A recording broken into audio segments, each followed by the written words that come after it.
Pues a las muy buenas, señoras, señores, chicos y chicas. Aquí me ven bien acompañado y dispuesto a comenzar un programa que teníamos pendiente, porque así hicimos la última vez que vinimos hasta aquí. Estamos en la calle Nao, en el número 40, en Balicana, un bar tremendamente exótico, salvaje y maravilloso, donde cada vez que venimos nos tratan de maravilla y disfrutamos un montón. Esto es La Visita, uno de los programas más veteranos en la historia de la televisión, con más de 28 años, bueno, casi, este año hacemos 28 años ininterrumpidos. Jordi, tenemos más años que tú, ¿eh? Bueno, sea como fuere, sin entrar en competencia de ningún tipo, no quiero hacer esperar más tiempo a nuestro invitado, al invitado de hoy, que tenemos para compartir con él pues, un montón de cosas de las que me apetece mucho hablar con él. Si estáis listos, si estáis preparadas, comienza La Visita.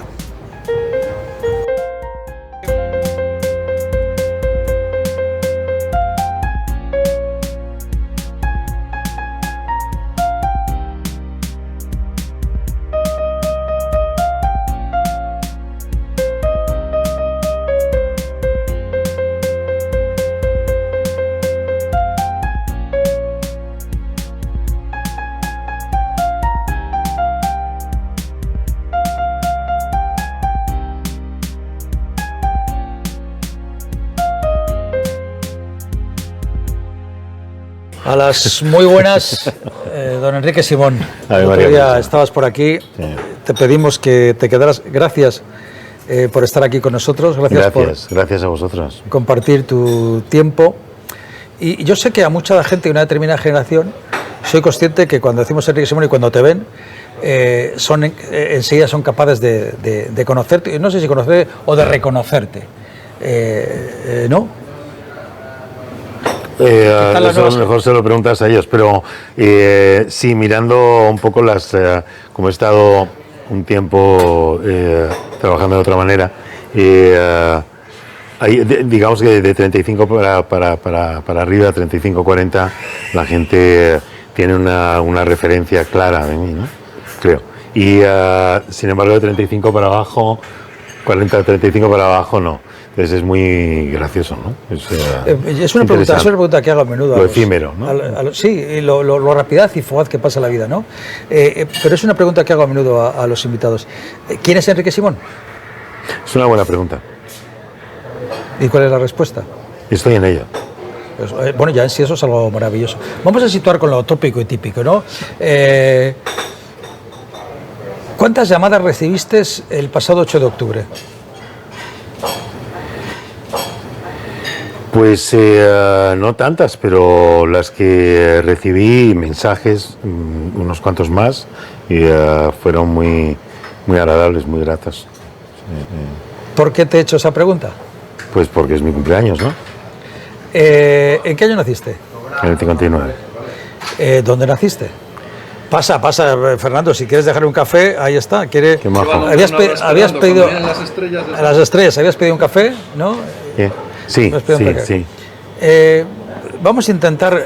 Gracias, Fernando. Yo, claro, el miedo que tengo en hacer la entrevista contigo es que, claro, yo hay muchas cosas que ya sé de ti y no quiero obviarlas para que mucha de la gente que puede estar viéndonos se haga un perfil de quién es la persona que nos visita. Me preguntaste algo antes, ¿no? Cuando te he preguntado que quién eras, pero ahora estamos después.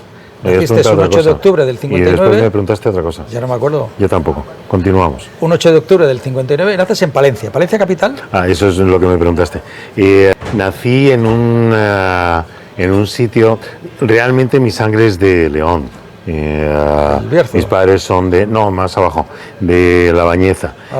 Sí. Y soy el único que nació... Soy el pequeño. Y nací en el único lugar... que tenía clínicas así de paritorio y era el lugar donde llegaban los chavales sin familia, ¿no?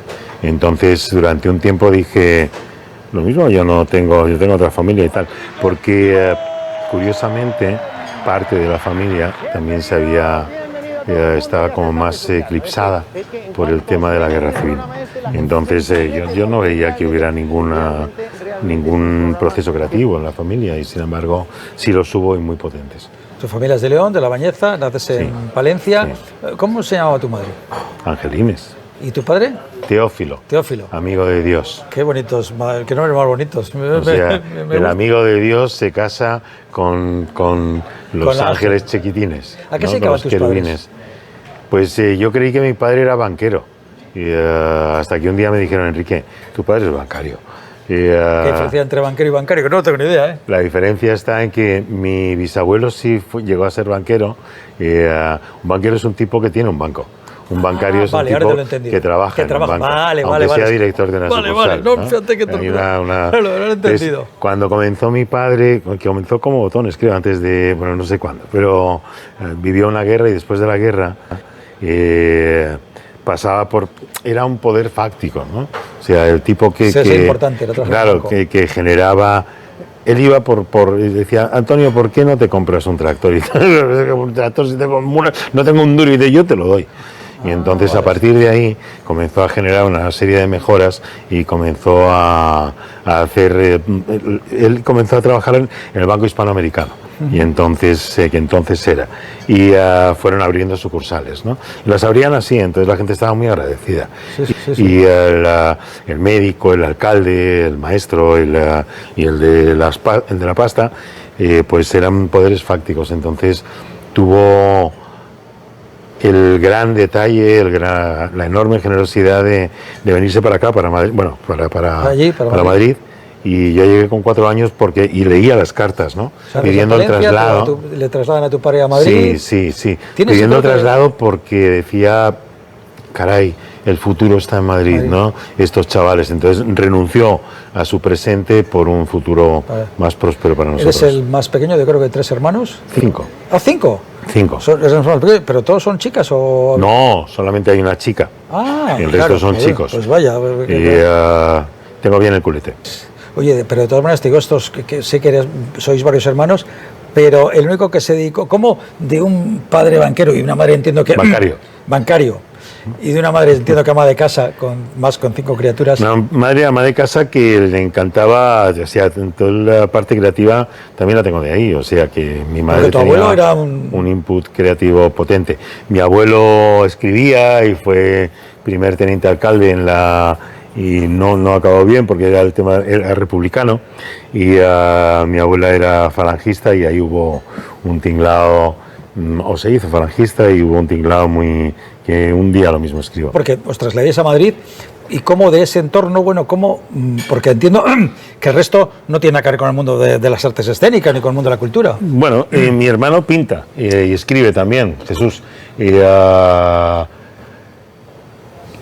Pero vamos, sí, el que se ha dedicado profesionalmente a esto y se ha dejado la piel y la vida, o está viviendo su vida así, soy ya. 16 años entiendo que preparas y escribes tu primera función de teatro, sí, ¿no? Con 14, 16. Con 14, 16. Sí. O sea, ¿no te va por jugar a la pelota o también juegas a la pelota? También jugaba a la pelota, ¿no? A los policías y ladrones y a esas cosas, ¿no? Pero... con 14 escribí el primer y luego lo representé con 16. 16.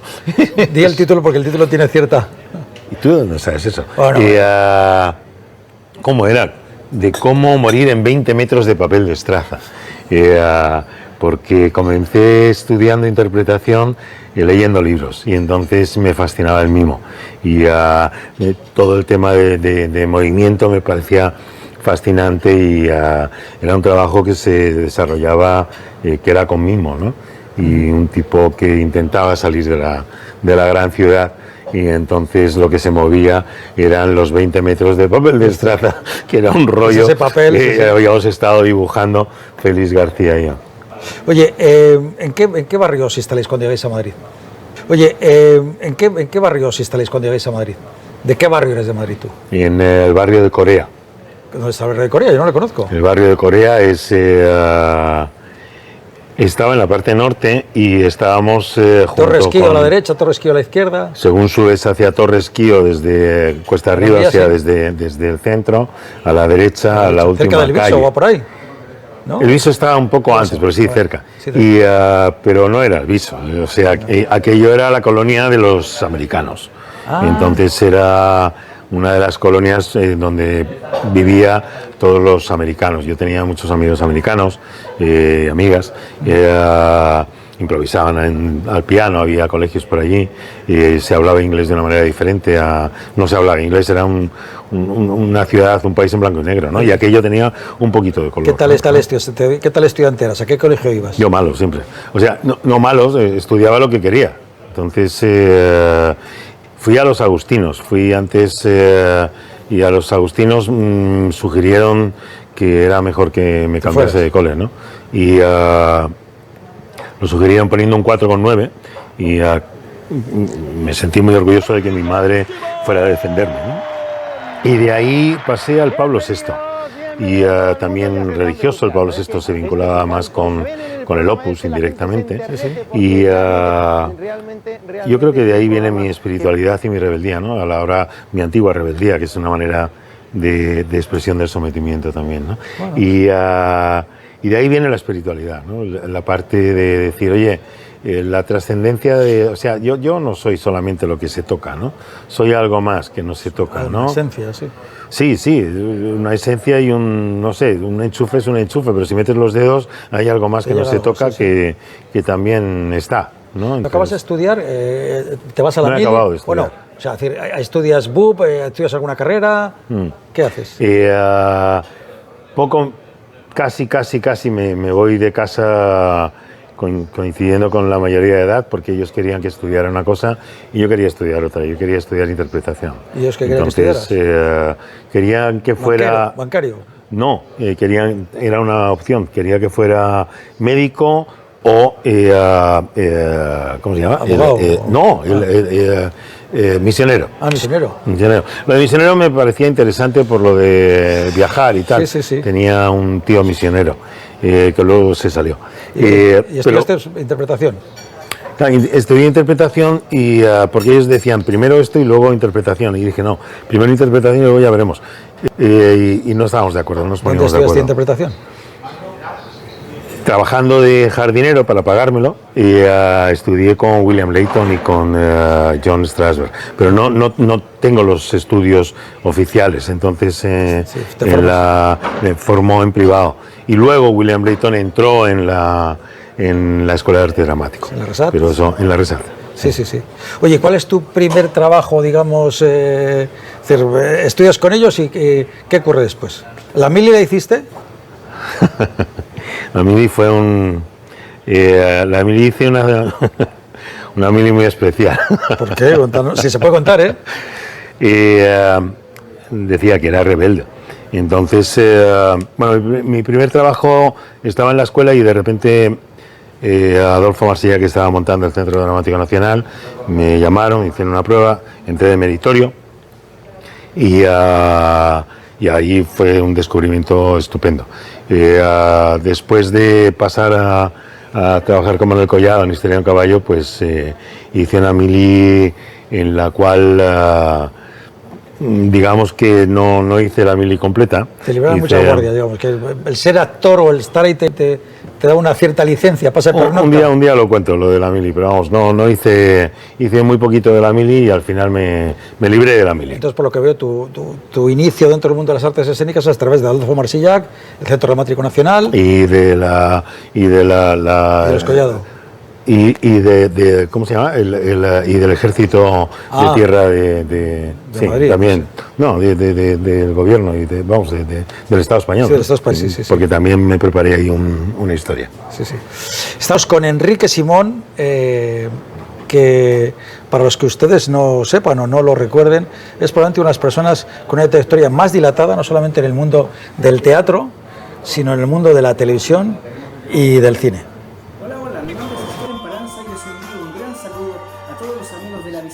Y contaros que el próximo día 28 de diciembre estaré en la gran gala internacional que se realizará en el Palacio de Euskalduna a las 19 horas, donde presento mis nuevas ilusiones nunca antes vistas en Euskadi. No lo olvidéis, el día 28 de diciembre a las 19 horas en el Palacio de Euskalduna. Os esperamos.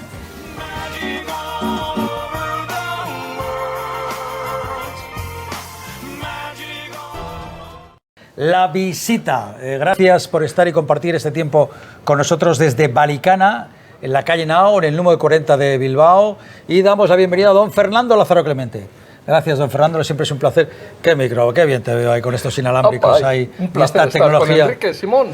Enrique Simón. Yo soy fan desde el 19, desde el 89, que tenía yo 19 añitos y estaba él en su época ahí. O desde el 19, que tenías 89 añitos. No, pero a ver, el supermarket y todas esas cosas, ese rubio natural que tenías tú. Yo La mecha verde. Yo pensaba que me ibas a hablar de Nueva York. Yo pensaba, porque me has dicho... Bueno, pero hablando de Nueva York. Hay una peli que se llama Tristeza. Nueva Y hay York. un premio que te dieron en Nueva York y no ha sido no se ha comentado mucho en España. Cuéntanos. Bueno, se lo ha comentado que Tristese, ¿qué es Tristese? ¿Qué es Tristese? ¿Qué es Tristese? Tristese es una peli que rodamos después del confinamiento y como éramos 3 tipos, entonces reuníamos todos los requisitos y fuimos la primera peli que se rodó después de la pandemia, del confinamiento. Y se rodó en Oviedo. Tiene que ver con el tema de tristeza y que tiene 25 versiones en la película y cuando fuimos a Nueva York pues me dieron el premio, un premio al mejor prota. Como quien toma Oye, café. pues... Yo creo que hace más ilusión el café que el premio. No, hombre, no, en absoluto. Lo que pasa, ¿sabes qué pasa? Que a veces cuando ya llevas un rato el premio es currar, el premio es seguir adelante, el premio... De cine rato en años. Por un ratito. El premio es currar, el premio es seguir avanzando, seguir creando, seguir... esto no es lineal nunca, es todo el rato es así. Pero Y tú vales entonces, para todo. y esto, eso es el premio. O sea, no cuando te dan un premio aquí, de repente... Estamos muy acostumbrados recuerdo una serie que estaba todo el mundo fascinado y dice, este va a hacer y tal. Y una persona que era uno de los responsables dijo, no, porque lo quiero de otra manera.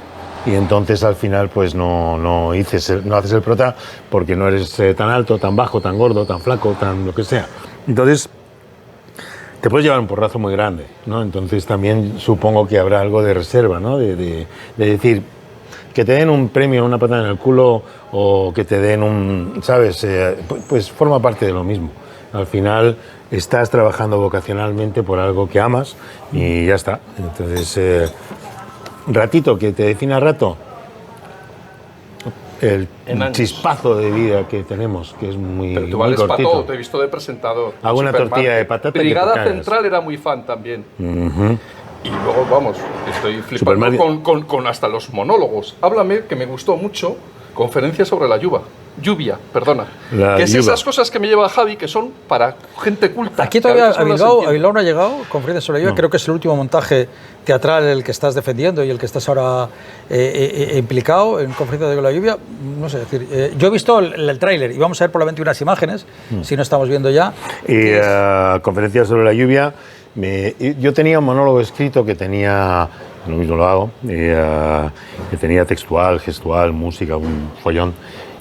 Y de repente me llega Guillermo Heras y me deja un texto muy hermoso, muy potente, poético, que tienes que contar con las tripas y además con comedia, que se llama Conferencia sobre la lluvia, que es de Juan Villoro.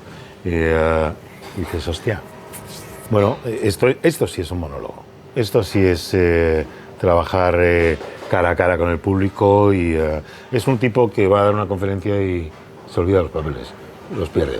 Y entonces a partir de ahí pues comienza, es un bibliotecario que es el último en su género y entonces pues va contando a través de los pellizcos que tiene, de los ratitos que tiene literarios, pues va contando su vida, ¿no? Y la cuenta emocionalmente, ¿no? ¿Y qué hace falta para que, no sé, que eso podamos verlo aquí en el País Vasco? Porque aquí no ha llegado. Llamamos a una puerta, reclamamos, aprovechamos aquí. No lo sé,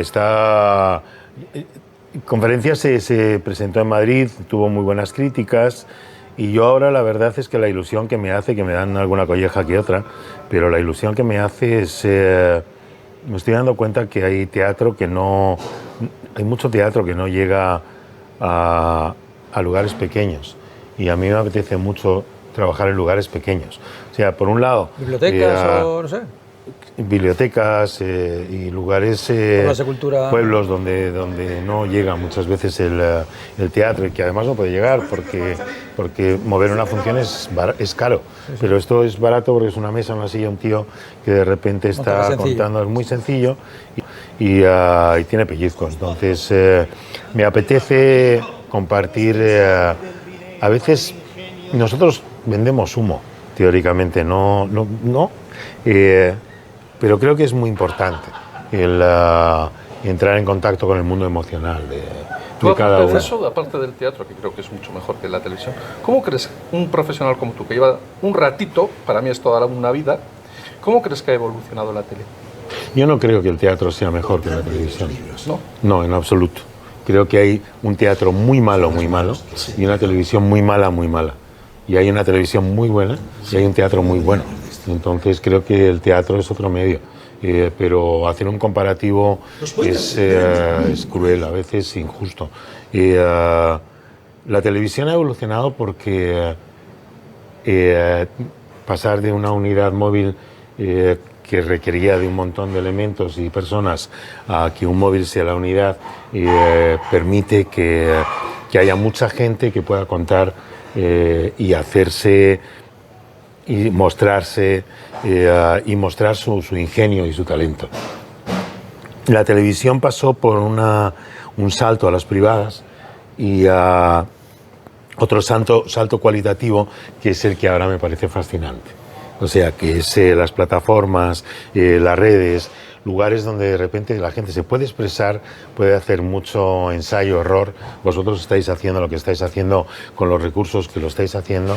Me parece fascinante, estaba flipando con lo que digo, estoy aprendiendo de vosotros y me parece que es un paso cualitativo que llega a generar industria también. El modelo de negocio ha cambiado, afortunadamente. Yo creo mucho en el presente y en el futuro y creo que hay muchas cosas por hacer. Por eso es que digamos, hay cosas muy malas en audiovisual, pero hay cosas muy buenas, muy buenas. Cuando nosotros, antes del programa que has dicho, estaba en Televisión Española hice como 3, 4 programas, 5, que cada uno duraba un año.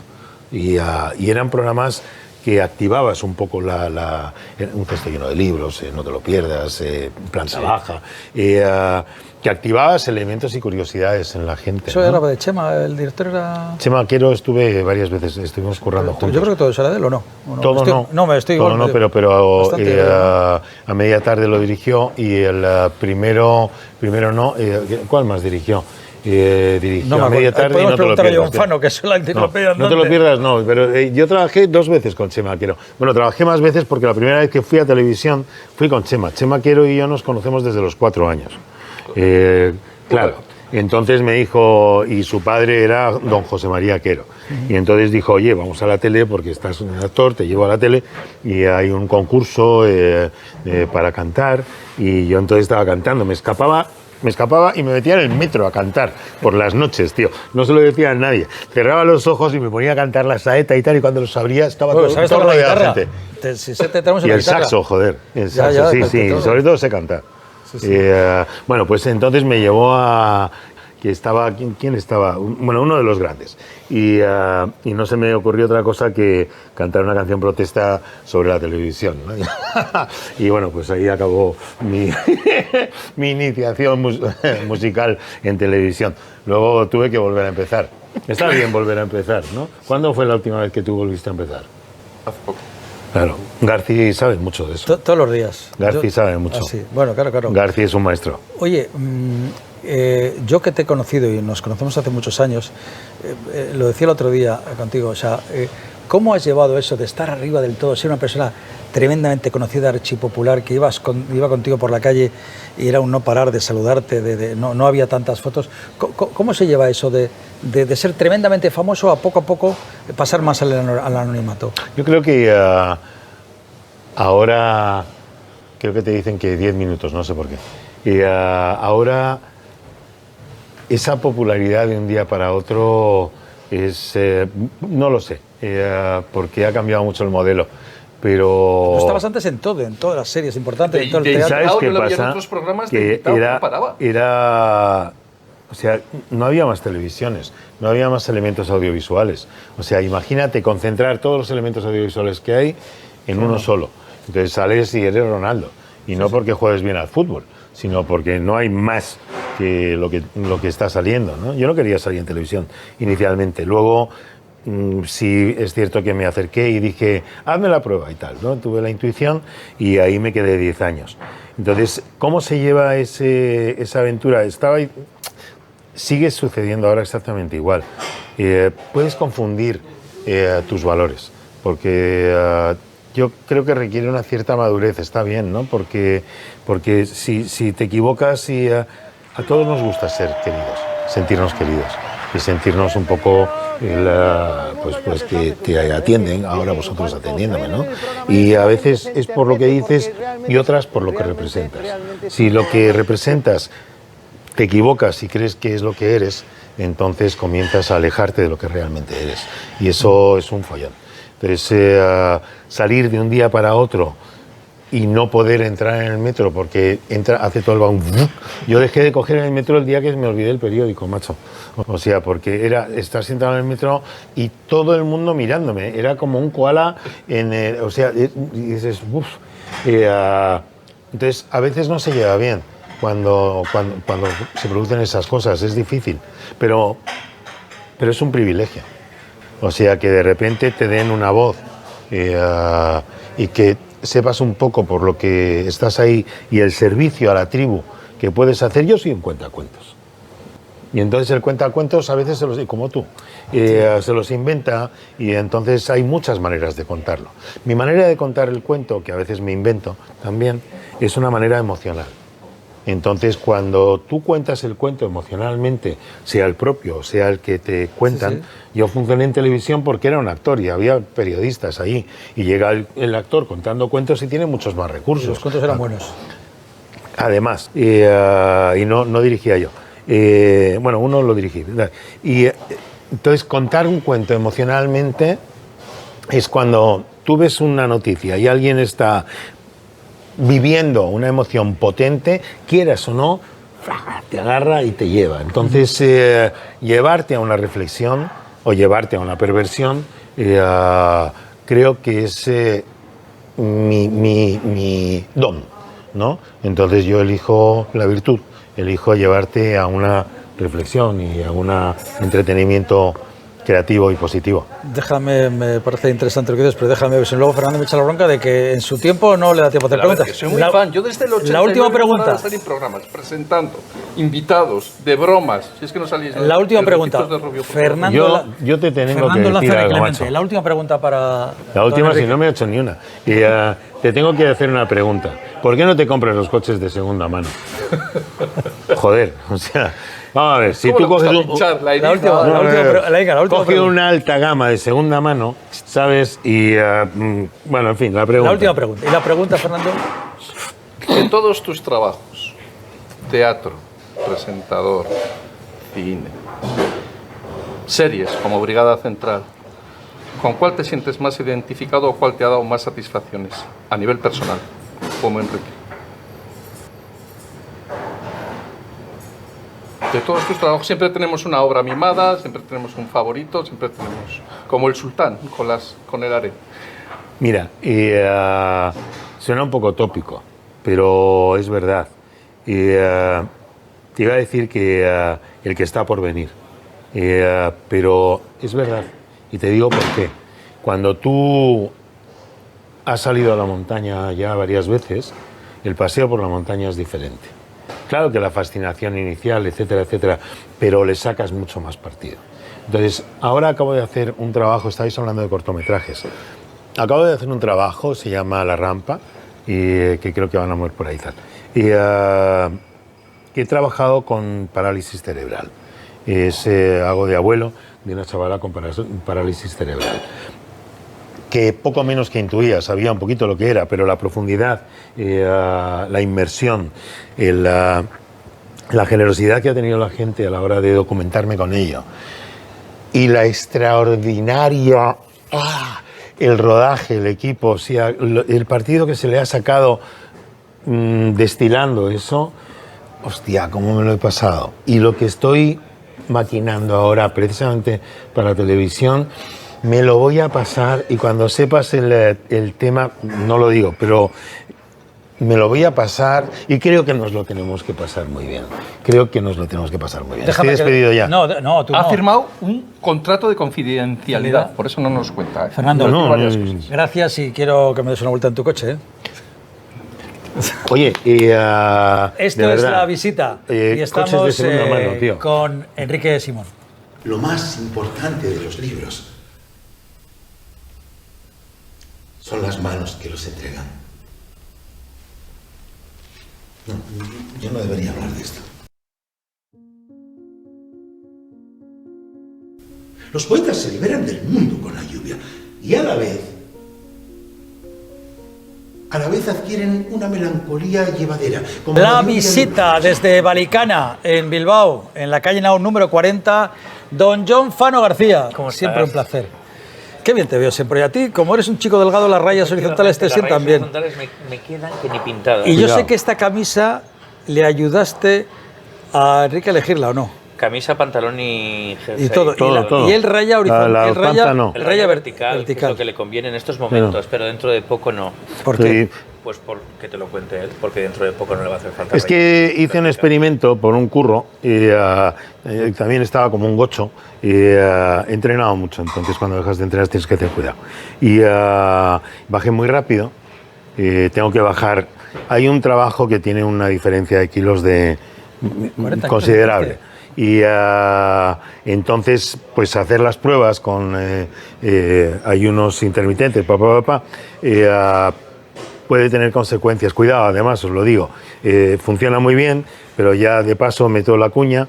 Si hacéis este tipo de historias de bajar peso rápido, a veces hay algún nutriente que no se lo aportamos bien al organismo, y el organismo no pregunta, echa mano de donde puede. Y en este caso fue el cartílago. Entonces sé que me quedó un cartílago un poco débil, y ahora pues se está recuperando, entonces he dejado de entrenar y tal.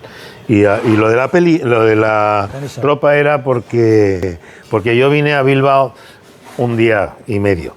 Y Javi me dice, oye, quédate un poco, joder. Y digo, pero tío, si no tengo nada, pero ¿qué pasa? Esto es en Bilbao, joder. Y entonces yo ahora estoy aportando y yo estoy disfrutando de la ropa de segunda mano. Me parece que es un valor en alza, y todo lo de segunda mano, a Fernando también le digo, o sea, reciclar o sea, ¿por qué de repente tenemos que...? Yo aluciné, la primera vez que llegué a Nueva York, que todavía estaba aquí en blanco y negro España. ¿Estaba de moda comprarse cosas de segunda mano? Sí. No, en Nueva York lo que ocurría era que los contenedores estaban llenos de trastos que funcionaban, pero estaban ya, los rechazaban, y entonces cogían otro nuevo, ¿no? Y yo miraba un contenedor diciendo, hostia, pero si hay una casa entera aquí, ¿no? Entonces yo creo que reciclar está muy bien. O sea, la naturaleza recicla todo. La naturaleza recicla la mierda, la transforma en abono, y ese abono es un nutriente. La lluvia sube, baja. Oye, una pregunta, Jon. Le he preguntado al principio del programa a Enrique que quién era Enrique Simón. Sí. Y él, bueno, no, sí ha sabido responder, pero me da una respuesta... ¿Quieres que yo te ayude? No, yo quiero preguntarte, ¿quién es Enrique Simón? Perfecto, eso es mi ayuda. Enrique Simón es alguien multidisciplinar, que es una palabra que decía mucho una profesora mía de segundo de la carrera en Bellas Artes. Ya que estoy... No te cierres. Es que me da vergüenza. No te cierres, mal. Me da vergüenza. A Enrique yo, además de admirarle, le quiero. Y eso para mí es muy importante. Es alguien que tiene una voz muy desaprovechada. Sí, es verdad. Que grabó un disco, Las Botas Rojas, de un musical que nunca se llegó a hacer, con Rafa Sánchez, que era su vecino, y Edith Salazar. Yo estoy rozando el micro todo el rato, ya verás cuando escuches esto y ya... Pues te dije, no me pongas aquí el micro. Levanta la categoría. Bueno. Es alguien con una capacidad de improvisación muy importante. Es alguien que comunica muy rápido.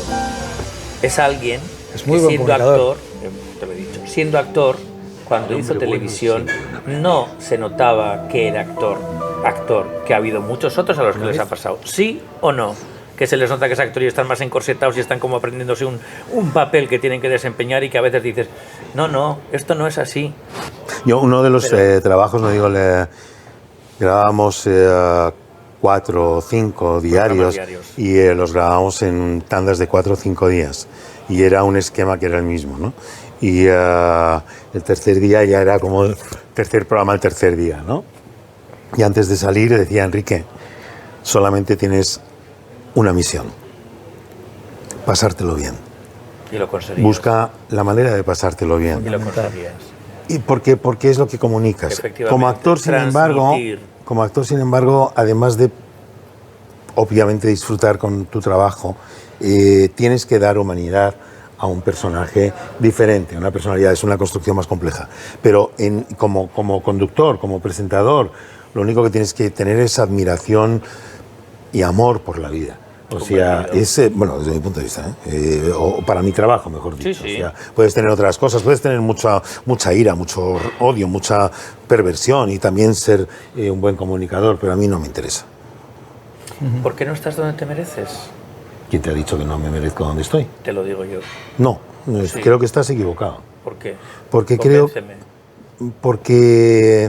porque nada es casual, porque cada paso es resultado de algo y genera consecuencias. Por supuesto. Y cada recorrido es único, cada construcción es única, cada nacimiento y cada muerte son únicas, aunque todas las noches vengan después del día y parezcan iguales. No lo son nunca, ni el día que luego viene tras la noche. Entonces, antes estábamos hablando del premio y de que de repente recibes unas reconocimientos o no.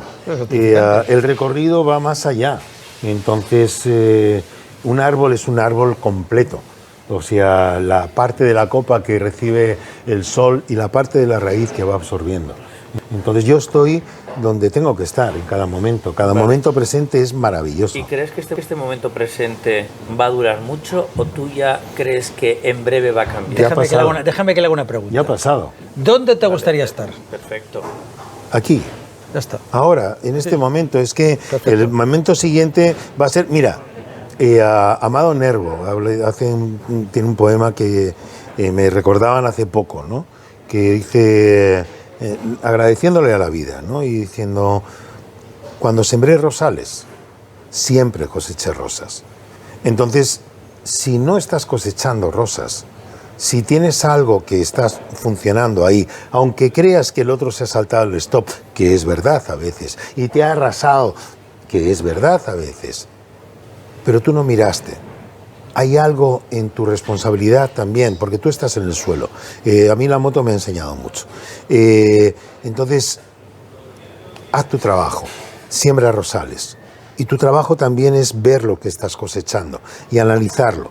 Entonces, por eso, yo estoy donde me merezco estar, donde tengo que estar. Las enseñanzas son así, la vida...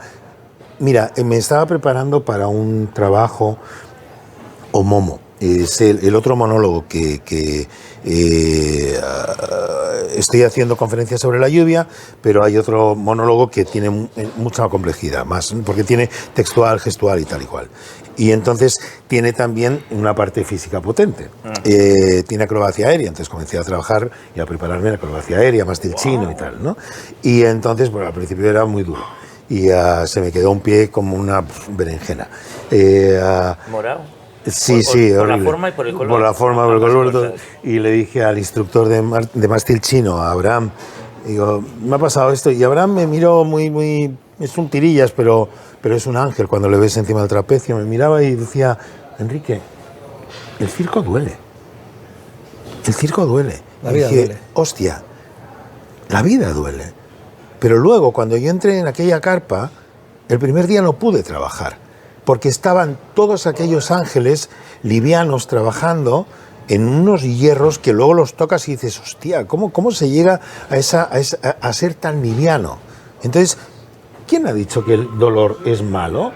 Pero luego, cuando yo entré en aquella carpa, el primer día no pude trabajar, porque estaban todos aquellos ángeles livianos trabajando en unos hierros que luego los tocas y dices, hostia, ¿cómo se llega a ser tan liviano?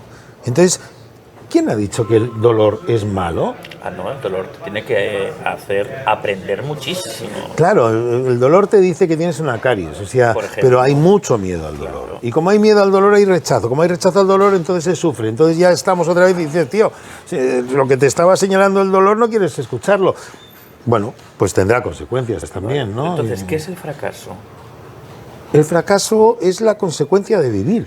O sea, un niño cuando nace... Exactamente igual, o sea, la muerte forma parte de la vida, o sea, un niño cuando comienza a andar se mete unas hostias como panes, pero como panes, y ningún niño lo has visto nacer llorando porque es que no me sale y tal y cual, no, vuelve otra vez y descubre y tal y cual, y si sigue descubriendo corre los 100 metros lisos y luego se mete una hostia y es paralímpico, ¿sabes? O sea, ¿qué es el fracaso? ¿Dónde te lleva? Ya hemos triunfado. A veces te lleva a cosas feas.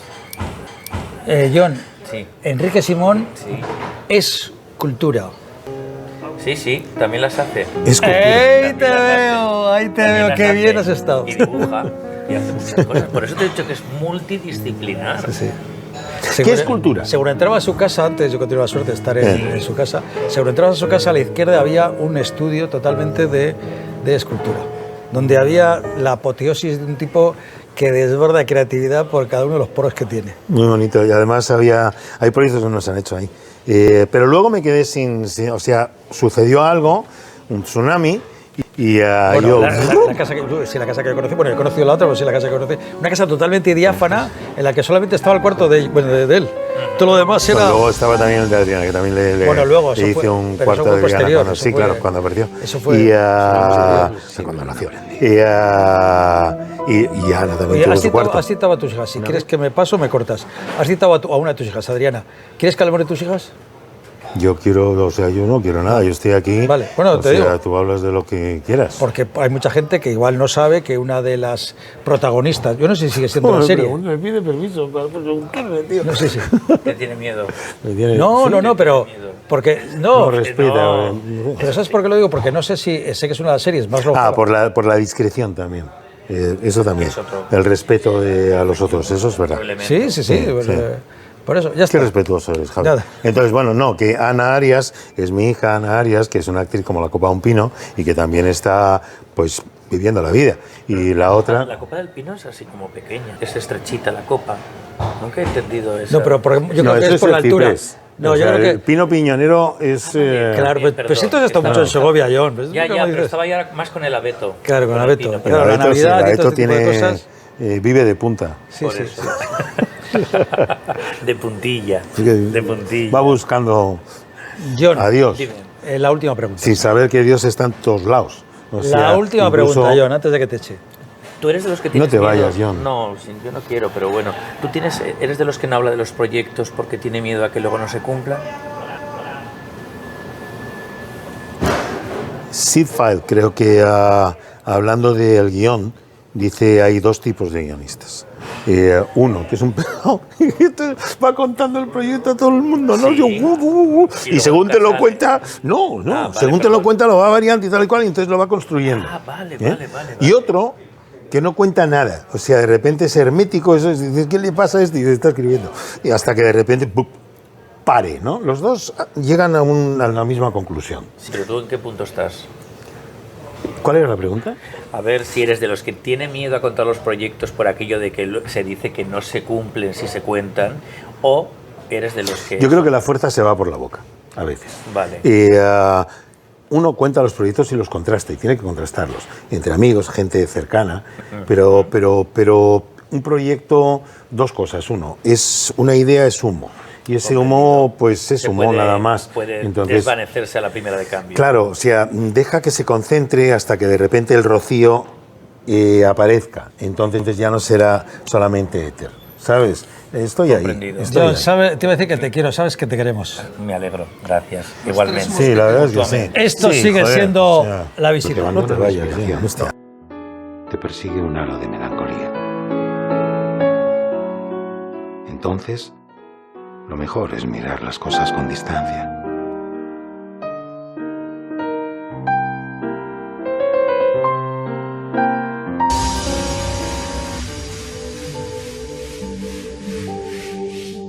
El hombre bueno es siempre un aprendiz. Una vez quise hacer una película honesta, pero no tuve el valor para enterrar todo lo que llevaba dentro. La visita desde Valicana con Enrique Simón. Oye, hemos hablado con Jon Fano, con Fernando Lázaro, pero al principio del programa nos habíamos quedado en que en tu mili, en los recuerdos de tus primeras actuaciones en el teatro, yo creo recordar que te conozco en el año, no sé si es el 95, 96, creo estabas representando La Dama Boba, me parece. Sí. Sí, estaba representando La Dama Boba, porque luego hiciste La Dama Duende, que también te... Sí, ¿no? también hiciste La Dama Boba, te conocí. ¿Eso qué año era? ¿96? 96? No recuerdo. 96, 97, no me acuerdo. Sinceramente, bien, ¿no? sinceramente. Sí, que no, yo tampoco me acuerdo. Pero hace aproximadamente... 26, poniéndolo 27 en años, paralelo, pues debe hacer unos 22 años. 22 más años. O menos. 22, 23 años. ¿Cuál? La dama Boba estaba con Ágata Ruiz de la Prada, sí. Pero la dama antes Duende era todo lo contrario. Antes de La Dama Boba fue La Dama Duende. La Dama Duende, que tuvimos también por vestuario una anécdota. ¿La cuento? Sí, cuéntala. Que salíamos Alfonso y yo y abriendo el espectáculo, ¿no? Entonces, fue un monólogo mío. Pum, y vamos a llegar a Madrid, y entonces cuenta un poco en el teatro clásico lo que va a suceder, lo que ha sucedido, porque estamos de camino, y se pone un tipo en la fila 3 o la fila 4 y comienza a decir, pero a tono, ese vestuario no es de la época. Y yo seguía así, y seguía hablando y tal y cual, y yo digo, sí, pero...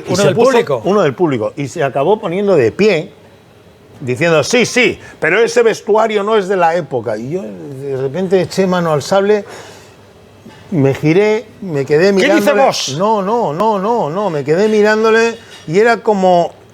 Cambié todo el subtexto del texto. O sea, ya no sé lo que decía, pero el subtexto era, como vuelvas a hablar, vamos a tener un problema. Y se fue sentando y luego me mandó una nota muy maja. Pero eso es teatro. Dama Boba 97-98, Dama Duende 2000. Sí, ¿no?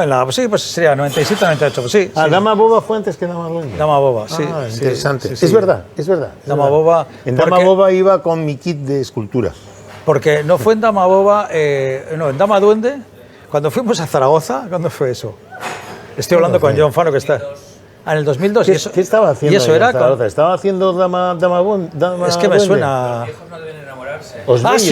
Sí. ¿Estaba haciendo los bellos? Había unas camisetas no estaba haciendo los bellos. Estaba haciendo... Era bueno, lo que quería preguntarte, Fede, ¿qué retorcido soy? Igual era eso. Sí, con Cremel. ¿No era con Joaquín Cremel? ¿Era con Joaquín Cremel? ¿No era con Joaquín Cremel? Esa sí, pero no sé quién sí, estaba... un marido de vuelta, sí. Un marido de vuelta. ¿Estaba haciendo eso cuando vinisteis? Es que os cuento.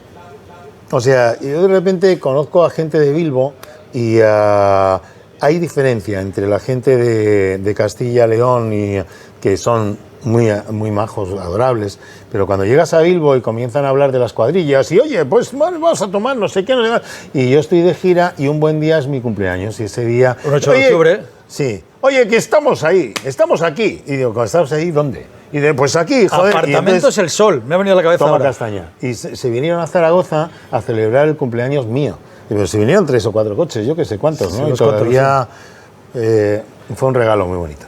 Bueno, sí, verás, me lo has contado. Te decía todo esto porque...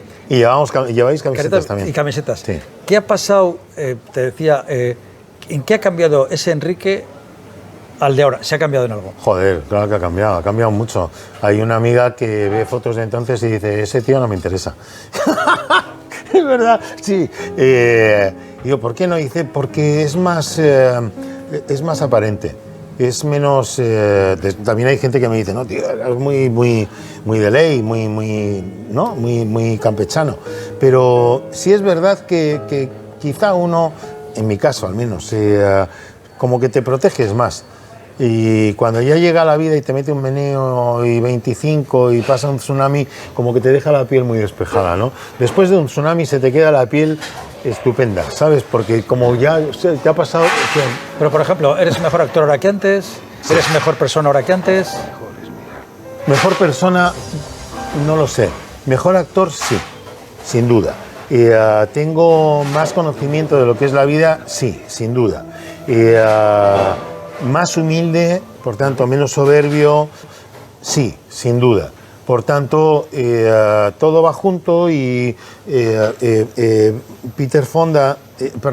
Fonda decía, nuestro trabajo es dar humanidad a los personajes. ¿Cómo vas a dar humanidad a los personajes si no haces más que hablar de ti? O sea, tener ego y ser actor no va bien, no casan bien. Aunque parezca que sí, pero no casan bien. La gran mayoría de los actores que conozco y actrices tienen bastante ego, ¿eh? Sí. Los gente que nos digamos, yo tengo bastante ego, sí, que intento gestionarlo como puedo y como sé, pero muchas veces te sobrepasa porque es un monstruo que come y devora y caga al mismo tiempo. ¿Ves? Pues eso, entonces si de repente le vas a dar algo a un desconocido que es un personaje, ¿cómo coño vas a estar haciendo? Se lo come, o sea, no escucha. El ego no escucha. El ego escucha el ruido que tienes. Para escuchar realmente tienes que ser humilde, tienes que tener algo de humildad y eso es algo que yo he crecido, o sea, voy ganando en humildad. Y eso es muy importante, saber que no eres importante, saber que nada es tan importante, nada. Sin embargo, sí hay elecciones que son importantes, que son cosas muy pequeñitas. O sea, ¿tú quieres ser un virtuoso o quieres ser un miserable? Entonces es una elección. ¿Tú quieres vivir desde la abundancia del amor o quieres vivir desde la carencia del desamor? Son preguntas que a veces no nos hacemos y creo que son muy importantes. Oye, hablando de preguntas, no quiero que se me acabe el tiempo y yo me he preparado un guión. Se ha levantado a las 6 de la mañana, es verdad, ¿eh? No, un poco más tarde, a las 7 de la mañana me he despertado. Del 1 al 10 dime un número. El 0. Bueno, ya te la he hecho. Si me preguntas ya por te la qué... he hecho. Ese ya te la he hecho. ¿Cuál es? Pues ¿por qué conferencia sobre la lluvia no la hemos visto en Bilbao? Ya te la he hecho. Otra, venga, otro número. ¿Otro número? Sí, del 1. Es que el 0 me parece muy bonito, porque es el principio y el fin. Lo pones a un lado o al otro y tiene 1000 significados. Y además, si lo retuerces, es el infinito. Vale. El 8 del juego de John Fano. El 8 de John Fano. Y ahí cuña de... Ha hecho un juego que me lo contaba Javi, dices, cuando me lo cuenta John y me muestra las imágenes, dices... Qué maravilla. Otra pregunta, a ver si John Fano sabe responder la que está ahí entre bambalinas. ¿Quién es Emilio Barrachina y por qué te lo pregunto? Porque me lo preguntas, lo tendrás que saber tú. Emilio Barrachina es el que ha dirigido Tristes, que confió en mí para darme un protagonista absoluto, que cuando salió el tema de la pandemia y con el confinamiento tuvimos que cortar el rodaje y que de repente me llama y me dice, voy a rodar. Y digo, pero tío, de un día para otro, dice, de un día para otro, porque según el cálculo, y el cálculo que me dijo fue certero, o lo rodamos ahora o ya no rodamos la película. Y entonces me tiré al agua de un día para otro. Y ahí está la peli. Vamos a ir poco a poco terminando y la última pregunta es casi un poco como empezamos. ¿Recuerdas alguna parte del texto de la obra de Cómo morir en 20 metros de papel estraza? No, porque no había texto. Ah, no había texto. No, era mimo. Era mimo. Pues no recuerdo algo de... ¿Cómo era? Era gestual. ¿Te acuerdas de algo de eso? Sí, hombre, o sea, estaba todo el rato andando el tío y era muy asfixiante, nunca mejor dicho, era un pobre... Es que lo escribí con 14 años, tío, hay que ser un poco... Pero bueno, fue bonito y lo más bonito de eso fue que hice todo, los carteles y lo representé. Y debió funcionar muy bien porque cuando fuimos a representar la segunda idea, un día antes del estreno nos quemaron los decorados los curas. Entonces, sí, nos dejaron un sitio, pero cuando vieron lo que estábamos haciendo dijeron, se ha quemado. O sea, en fin. Te doy la mano, aunque sé que luego cuando se apaguen las cámaras te daré un abrazo. Gracias, Enrique, por tu tiempo, por tu sinceridad, por ese paso del tiempo y porque, no sé, podría decirte muchas cosas, pero no me quiero poner ni emocional ni nostálgico. Gracias. Y a ustedes, vosotros, gracias por acompañarnos, gracias por estar aquí con nosotros. Javi es un tío campechano, voy a joderle el final. Javi es un tío campechano, un tío que de repente es un cabezón. Y que es capaz, es un tío de Segovia que es más de Bilbao que los astilleros. Entonces tiene las dos partes y eso da un conocimiento como el perro callejero. ¿Y por qué estoy diciendo esto? Porque este tío es capaz de sacar adelante. ¿Sabéis por qué no es tonto Javi Calle? Porque tiene las manos metidas en la tierra desde que nació. Entonces, estar en la tierra es... te vas, ¿no? Bueno, oye, despido el programa yo. O sea, esto es La Visita, bienvenidos, muchas gracias por estar aquí. Felicidades a La Visita por sus... Dios mío, cuántos años. Y felicidades, Javi, por tener La Visita y por seguir visitándonos a todos. Hasta la semana que viene.